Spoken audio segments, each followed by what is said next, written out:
The first thing people noticed was the sudden stillness in the bright glass lobby, the kind of silence that feels heavier than noise.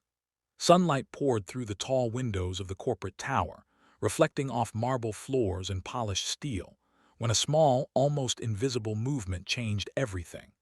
A powerful CEO, known for billion-dollar deals and fearless decisions, quietly raised his hands and began signing toward a nervous single father standing near the security desk. The message was not loud, not dramatic, yet it carried terrifying weight.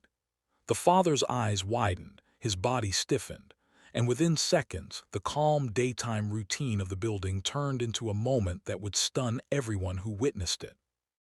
If you believe that kindness, awareness, and second chances can change lives, take a moment to like, comment, share, and subscribe to the channel Life Spark Stories. Your support helps these real, meaningful stories reach more hearts. CEO's name was Adrian Holt, a man admired for his sharp mind and calm authority. Few people knew that his younger sister had been deaf, and fewer still knew that he had learned sign language as a child so she would never feel alone. That quiet skill, tucked away behind tailored suits and boardroom confidence, became the most powerful tool he carried that day. Across from him stood Rafik Munir, a single father in his mid-30s, dressed in worn jeans and a faded shirt, clutching a small backpack.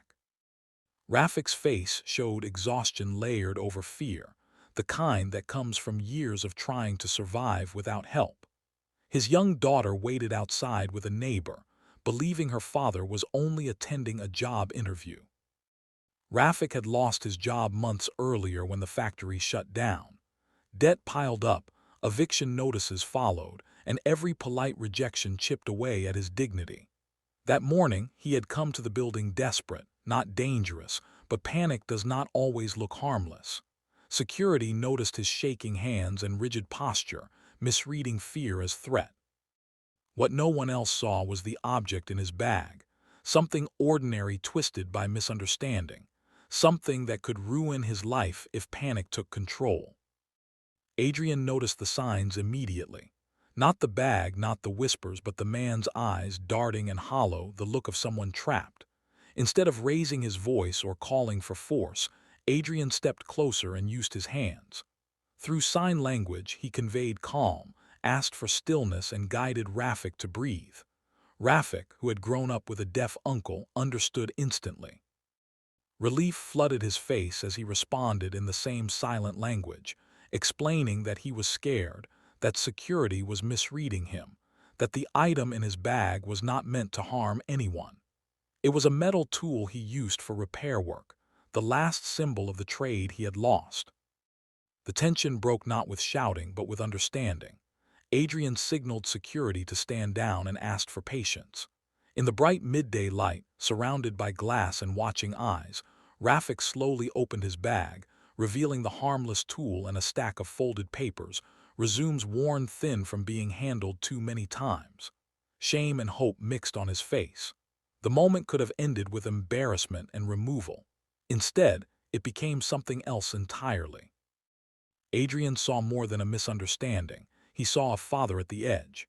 He arranged for Rafik to sit, offered water, and listened as the story unfolded. No speeches, no cameras, just a human moment in a place built for power. By the time the lobby returned to its normal rhythm, Adrian had made a decision that surprised even his closest assistants. He connected Rafik with the company's facilities department, a place where hands-on skills mattered. He also ensured immediate support through a company community program, enough to stabilize Rafik's family until he could stand on his own. Weeks later, under the same daytime sun, Rafik returned to the building wearing a clean uniform and a steadier expression. His daughter waited outside again, but this time she smiled, proud and safe. The story spread quietly, not as a scandal, but as a reminder. Power does not always speak loudly. Sometimes it listens. Sometimes it signs. If this story touched your heart, please take a moment to like, share, and engage with this video. Your interaction helps spread messages of compassion to people who need them most. Before this story ends, we have a special request for you. Please comment below with the word hope if you believe understanding can change a life.